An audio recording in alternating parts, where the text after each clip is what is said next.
আকাশ সকাল থেকেই গুমোট। রুমি জানালার পাশে দাঁড়িয়ে মেঘ জমা আকাশের দিকে তাকিয়ে আছে। সে মাত্র 7 বছরের, কিন্তু মেঘ আর বৃষ্টি যেন তার ছোট্ট মনেও দোলা দেয়। আজ খেলতে যেতে পারবো না, মুখটা ছোট করে বলল সে মায়ের দিকে তাকিয়ে। মা হেসে বলল, খেলা তো ঘরেও হতে পারে রে মা। হঠাৎ ঝুম বৃষ্টি শুরু হলো। টিনের চালের ওপর বৃষ্টির শব্দে ঘরটা গুঞ্জন তুলল। রুমি দৌড়ে গেল বারান্দায়।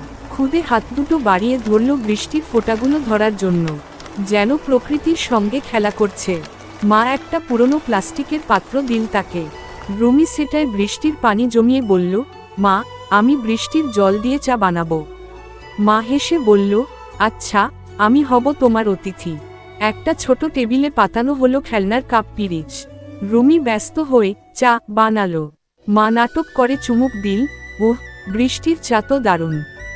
রুমি খিলখিল করে হাসতে লাগল।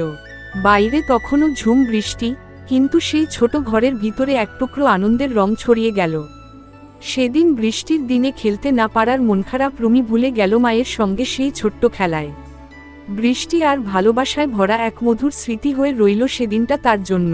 এমন সুন্দর মজার গল্প পেতে চ্যানেলটি সাবস্ক্রাইব করুন।